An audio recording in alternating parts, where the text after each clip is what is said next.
talk to me. I open them pages, they talk to me. Come on now, Brew, walk for me. Urban Gorilla, that sauce on me. How was I pay the cost on me? He the boss man, he got up on that cross for me. He the boss man, he got up on the cross for me. He the boss man, he got up on that cross.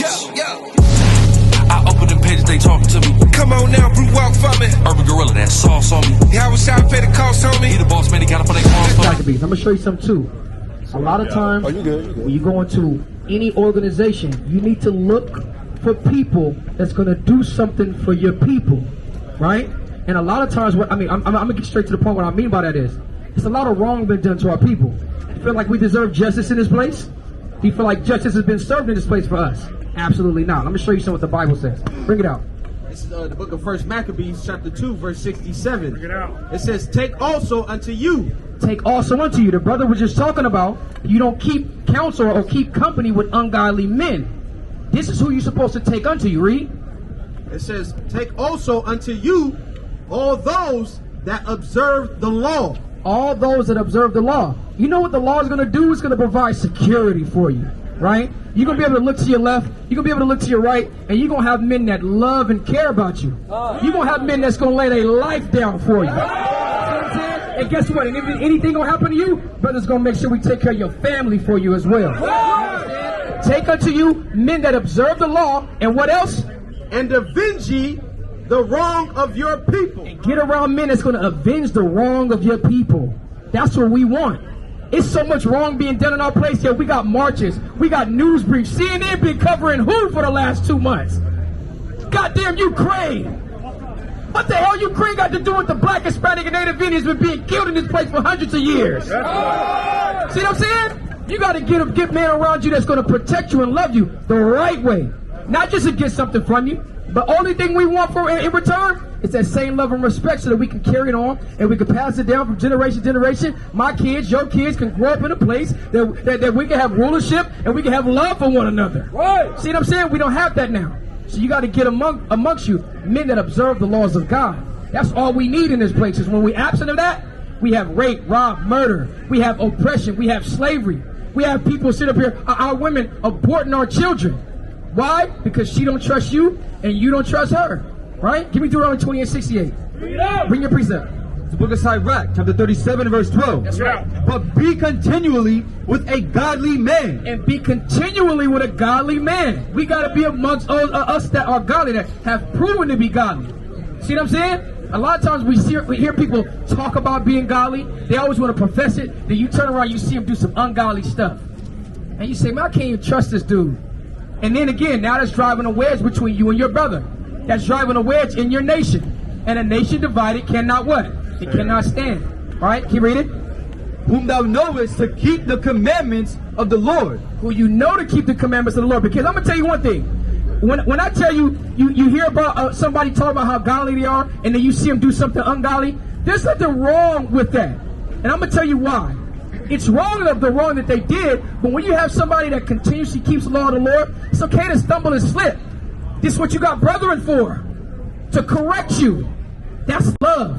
But we're not going to allow you to continue the wrong that you've been doing. You got that in the law? You got some more on that? Finish that out and get that in Leviticus. Go ahead.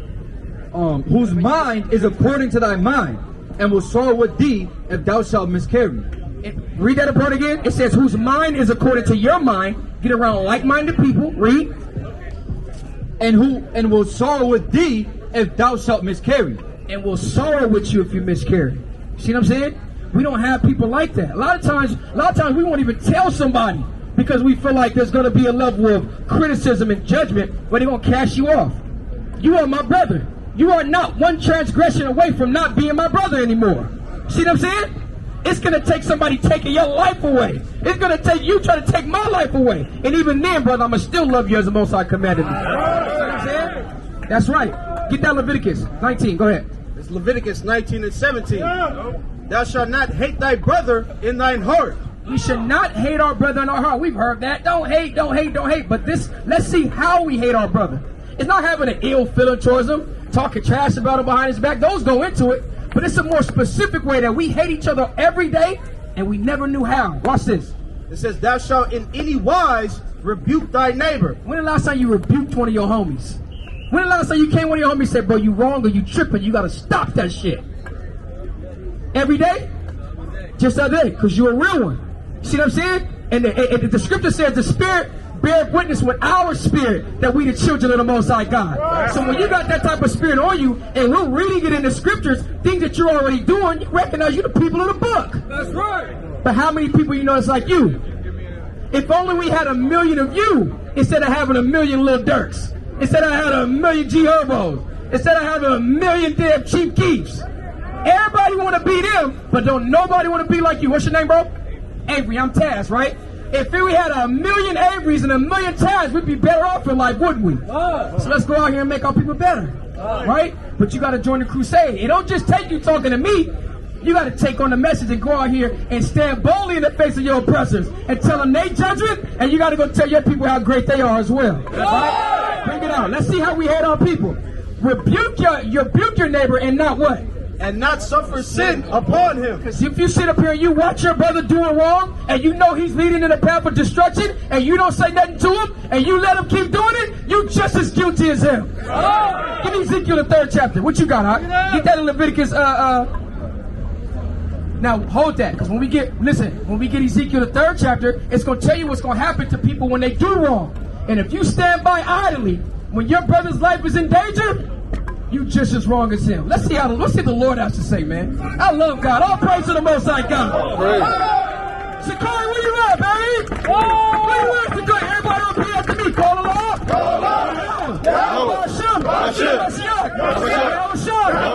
All praises to the Most High.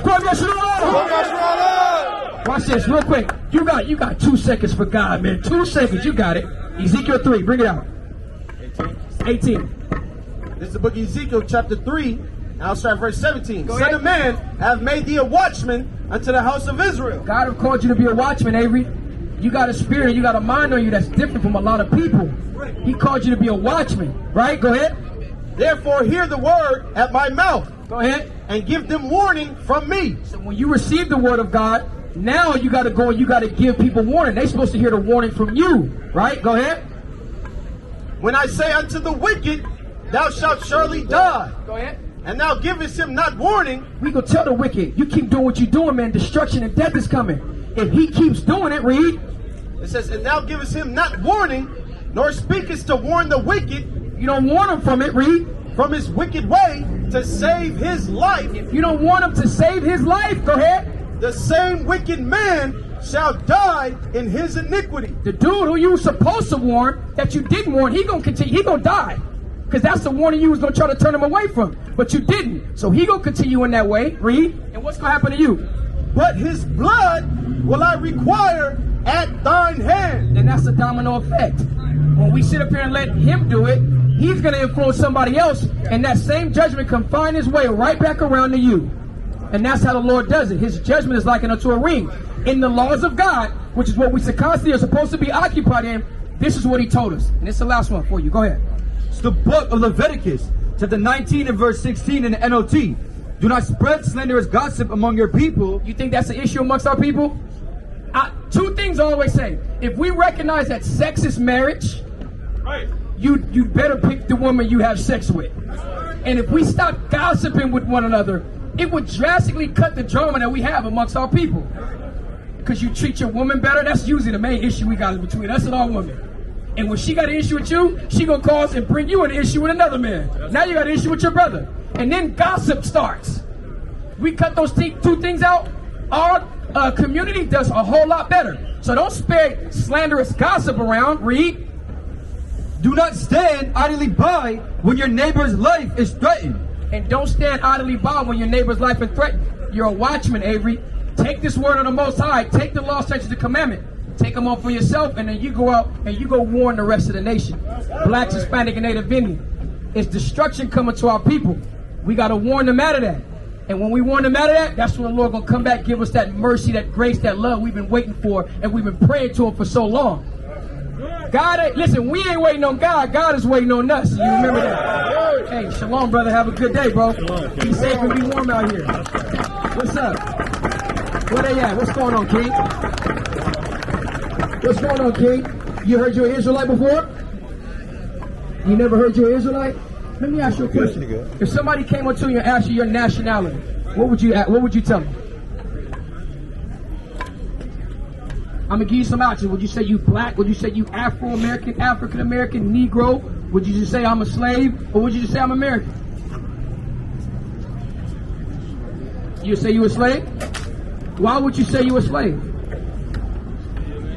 Because we still in slavery. Get this man in here, right? That's right. But you gotta understand that. But that's nothing that we relish in. That's nothing that we rest in, right? Get that in Isaiah, right? The summer is past. Jeremiah, you know what I'm talking about. 8, right? Bring it out. Jeremiah 8:20. The harvest is past. The harvest is past, right? That's where you go gather things up in the harvest, right? Go ahead. The summer is ended. Usually when the harvest comes in the summer, read. And we are not saved. And we are not yet saved. The Lord hasn't come and gathered us up yet. We waiting on that time. But the same thing I just told the brother. The whole time, we've been thinking that we waiting on God. God been waiting on us. So we got to realize something. We got to recognize who we are. And the fact that you recognize that you're a slave is the first step. How do we get in slavery in this place? What happened? Our own people sold us? And then what happened? We were brought over here from where? What they say? What's the general story of what they say where we came from?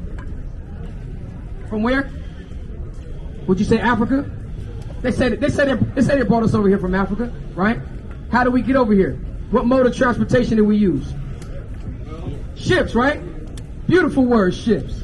Beautiful word, ships. Listen, when you learn about who you are, man, the word ships is like, oh my God. It takes on a whole different nature, and I'm going to show you why. You got that? You got it. Bring it out. The book of Deuteronomy 28 and verse 68. And the Lord shall bring thee into Egypt again with ships. Are you familiar with the Bible? A little bit. You know what the Israelites was doing in Egypt, right? You know about Moses? God put the spirit on Moses and commanded him to go into Egypt and tell that Pharaoh, bring and let my people go out of Egypt, right? So this is Moses talking to us after we were brought out of Egypt. And you know what he told us? He said, listen, I'm going to bring you into Egypt again with ships this time. He's not talking about the literal Egypt because he just brought us out of Egypt. And in the 17th chapter of the book of Deuteronomy, the Lord already promised us we weren't going to see the land of Egypt anymore. And we didn't need a ship to go in there. Egypt represents bondage, right? If I told you, I said, hey man, don't let nobody come debo you for your dub zeros. You know what I'm talking about, right? Because you've seen Friday before, right? Doom, doom, doom, doom. Dude, you know when Debo come and you hear that bike squeaking, you're like, man, let me just tuck mine in, right? That's right. If I say don't let nobody Debo you for your shoes, you know that means don't let this man bully you for your shoes. This is how God talks to us. We talk to each other that way because this is how the communication and the weight of the Lord showed us the way we communicate. He talks to us the same way. So when he's saying, I'm going to take you to Egypt again, it's figurative, it's symbolic. I'm going to take you into slavery again. You got that in Exodus 20? You got Revelation? Bring it out. 11 and 8? Bring it out. It's the book of Revelation 11 and 8. And their dead bodies shall lie in the street of the great city, which is spiritually called Sodom in Egypt. There is a place, a great city, where our dead bodies shall lie in, spiritually considered Sodom, which was known for its all manner of wickedness, right? Even homosexuality, right? And Egypt. Why? Because there was wickedness going on in Egypt, but something that was distinct from all the rest of them. We was in slavery in Egypt. So the Lord's telling us, I'm going to take you into slavery this time with ships. Read. Go back to that Deuteronomy 28. With ships. By the way whereof I spake unto thee, thou shalt see it no more again. Because he had already told us you won't go see Egypt again. Read. And there ye shall be sold unto your enemies for bondmen and bondwomen. Did you not go into slavery on ships, sold to your enemies for bondmen and bondwomen? Didn't that happen to you? Now let's see what the last part says. Go ahead.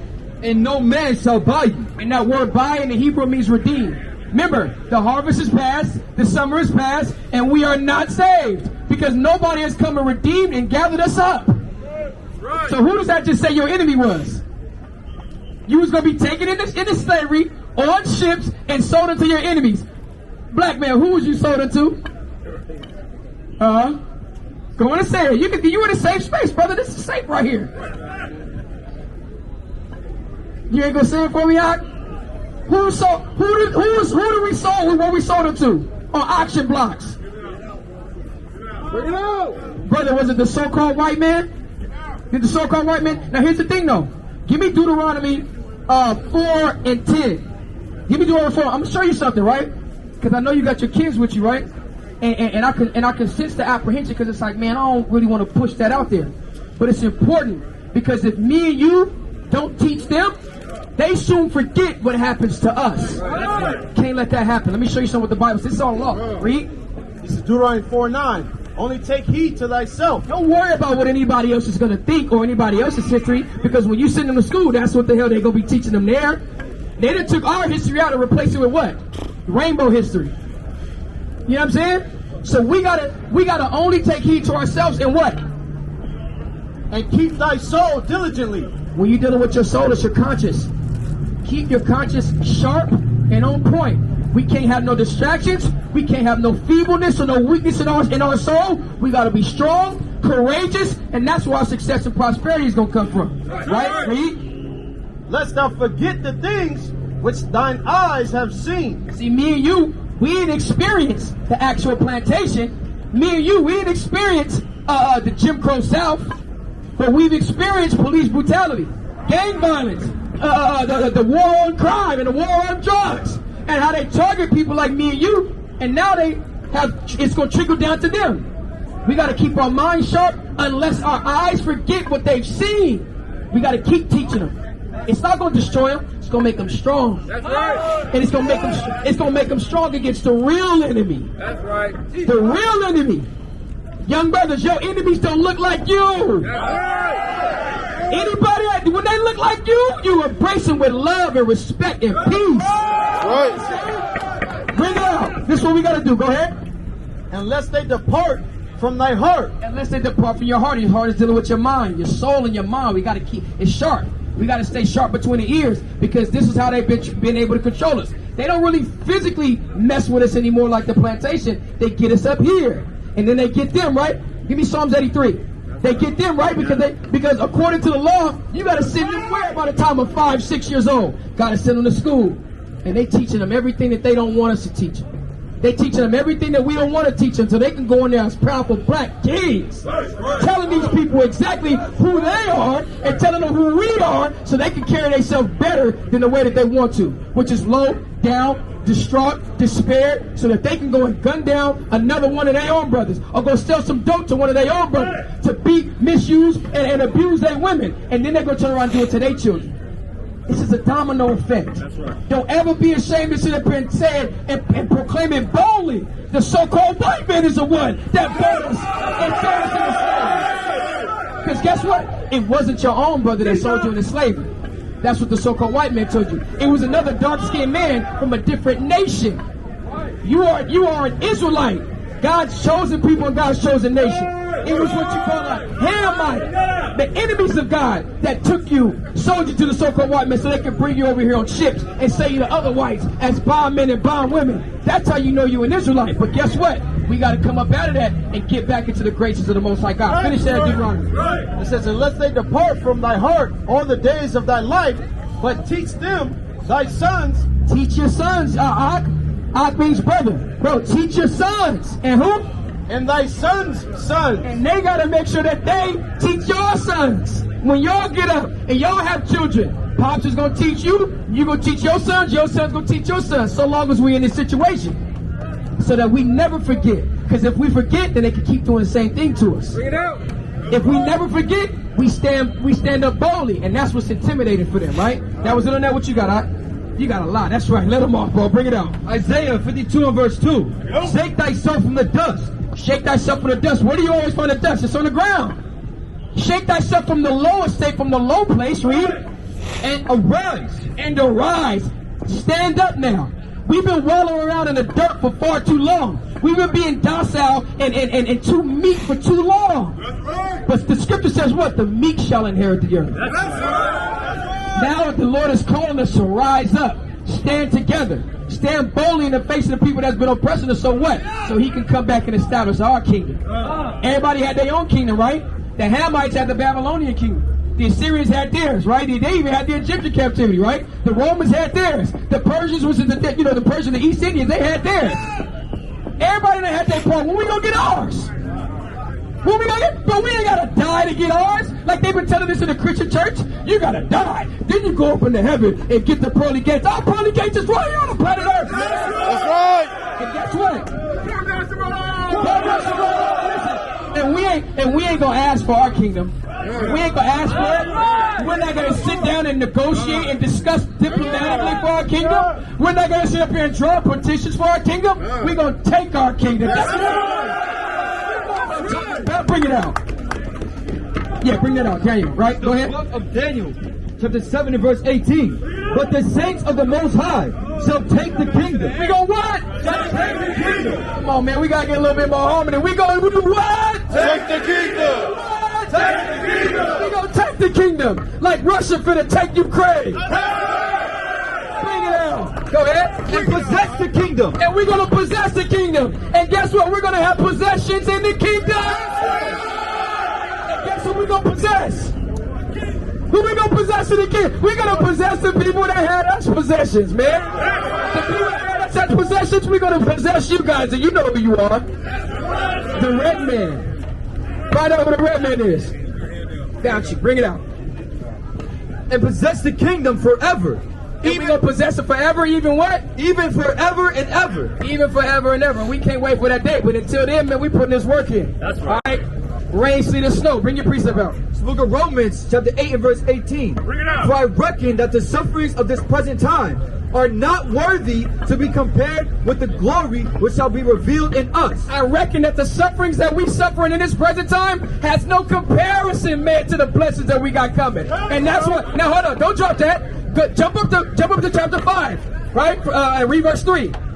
Since the blessings that we recognize we have coming, it's gonna surpass the curses and the sufferings that we have. This is what makes our tribulation glorious. We glory and we rejoice in our tribulation. Why? Let's see what the Bible says. Read Romans 5 and 3.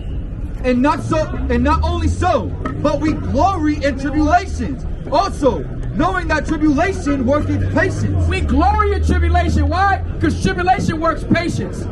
We ain't in no rush to get out of here. And you know why I ain't no rush? Excuse me. The fact that I'm not in a rush, it makes me, I ain't even mad at you white folks no more. You wanna know why? Because I'm gonna sit back and I'm enjoying you have your fun like I want you to enjoy me have mine. Okay? I ain't mad at you. You get to go to the game, get to have you a couple of burrs, get you a couple of brewskis, right? You didn't have fun, you didn't slap the ass with your friends all day. But guess what? When our kingdom come in, y'all better just sit up here and be ready for work. Alright? Because you're working from sun up to sundown. Alright? Blood, sweat, and tears you better put in the pink in my damn cotton. That's right. And rolling out and weaving my fabric and sewing up my garments. What you tell her? Listen, and tell him, man, I want to be dipped in cream sauce. Know what I mean, boss?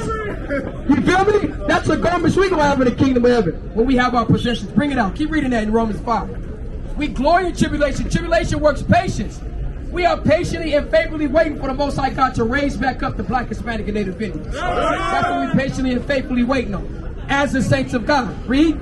And patience, experience. And patience, experience. When we have that patience, we have an opportunity to extract the wisdom for the experience and the things we went through. This is why we can go into these scriptures and show you your life. All of the Black, Hispanic, and Native Indians, we can show you your life in the scriptures. Because we take that and we extract the wisdom for our experiences when you have that patience, right? That's that tribulation we have. Read. And experience hope. And from that experience, we get that hope, and we saved by that same hope. We got to have a vision, man. We got to have a dream. Not that dream of Martin Luther King, but I'm talking about a dream, not where blacks and whites hold hands and walk together, but where blacks are ruling over whites. That's the dream we got. Bring it out. Hey, listen. Last precept, what you got? Bring it out. It's like Isaiah 25 and 8 in the CEV. The Yahweh all-powerful will destroy the power of death and wipe away all tears. No longer will his people be insulted everywhere. Yahweh has spoken. The Lord gonna wipe away our tears. No longer shall his people be despaired and talked down forever. Praise the Most High God. Kwam Yeshua.